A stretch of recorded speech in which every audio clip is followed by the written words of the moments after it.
Alors, nous sommes en compagnie de Jean-Nicolas Marziali, vice-président Québec pour Global Philanthropic Canada, et Bonjour. Hélène Lalonde, conseillère senior, qui n'a rien à voir avec votre âge, Madame Lalonde, mais c'est votre Oui, expérience. oui, c'est ça.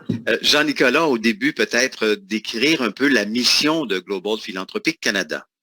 Bien, Global Philanthropic Canada, c'est une entreprise qui a été créée en 2010 et c'est un regroupement de professionnels en collecte de fonds, philanthropie, gestion philanthropique au Canada. C'est des seniors qui se sont réunis. On est à peu près 25 à travers le Canada.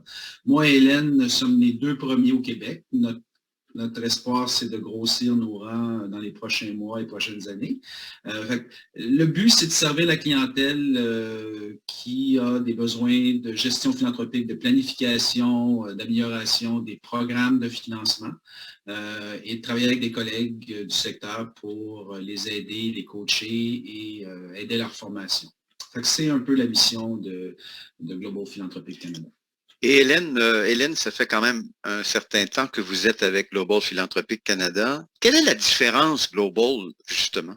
Bien, le Global, on est un regroupement de conseillers seniors, des conseillers qui ont beaucoup d'expérience dans le domaine, et on est des consultants indépendants.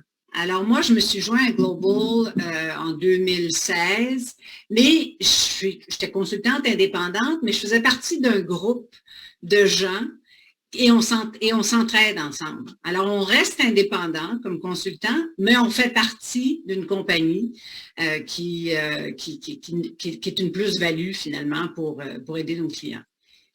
On parle bien sûr de Global Philanthropic Canada, mais on sait que le Québec, on a des particularités. Jean-Nicolas, qu'est-ce que Global offre aux gens du Québec? Ce qu'on offre, nous, au Québec, c'est vraiment un service adapté à la situation de nos clients. On sait que toutes les institutions ne sont pas au même niveau. On a vraiment une complexité, là, on ne peut pas définir en quoi le Québec, au niveau du développement philanthropique, se démarque des autres ou est en retard sur les autres, parce qu'on a des institutions comme l'Université McGill, la Fondation de l'Hôpital Jules de Montréal, qui sont à l'avant-garde de la gestion philanthropique et du secteur.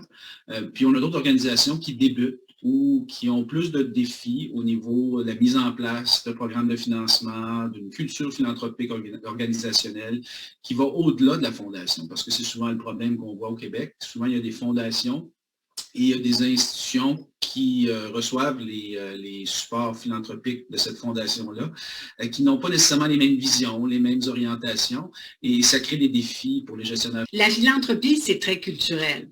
C'est très culturel, on ne fait pas de la même chose, c'est pas du copier-coller nulle part, là. On ne fait pas la même chose dans la communauté anglophone, la communauté juive, la communauté grecque. Et ce qu'il y a de bien dans Global, c'est qu'on vient de partout, partout au Canada et on s'adapte aux besoins de nos clients. Justement, Hélène, vous, avec toutes les années d'expérience que vous avez, vous êtes reconnue justement pour votre service très personnalisé et je pense qu'on retrouve beaucoup ça chez Global. Oui, tout à fait. Tout à fait. D'ailleurs, c'est pour ça que je me suis joint à cette firme-là, parce que j'aimais leur philosophie, j'aimais aussi l'entraide parce que la culture d'une organisation, là, elle est différente un peu partout, là. On travaille beaucoup aussi avec les Autochtones, les communautés autochtones.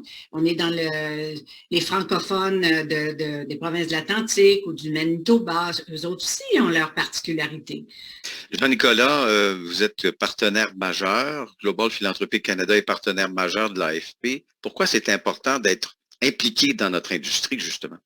Bien, notre industrie, notre profession, parce que c'est une profession qui est récente. On ne peut pas se comparer à des professions comme les professions d'avocats ou de comptables qui sont établies depuis plus de 100 ans là, au Québec. C'est une profession qui est assez récente, qui a besoin de se professionnaliser de plus en plus.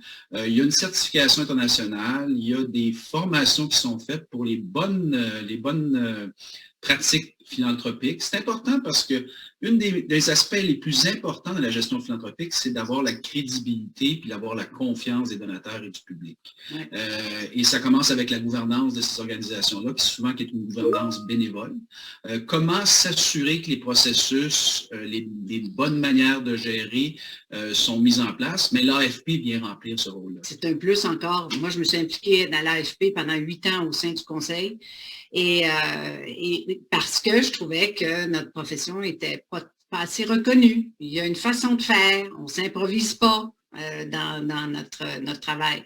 Il y a des bases. La Journée nationale de la philanthropie est très importante pour reconnaître nos pairs et aussi tous les bénévoles. J'ai une dernière question pour vous deux qui me brûle les lèvres. Qu'est-ce qui vous, parce que vous cumulez ensemble beaucoup d'années d'expérience, qu'est-ce qui vous stimule encore dans cette belle industrie? Hélène? Hélène l'a dit, les gens. Moi, c'est vraiment rencontrer les gens. Souvent, c'est des gens extraordinaires qu'on rencontre, des professionnels ou des gestionnaires philanthropiques avec qui on a travaillé au niveau opérationnel, mais aussi au niveau de la gouvernance, au niveau du leadership bénévole dans les programmes de financement. Dans ça. Moi, je suis chanceuse. Je travaille avec des gens généreux. Merci beaucoup à vous deux. Merci. Bonne journée, Michel. Merci, au revoir.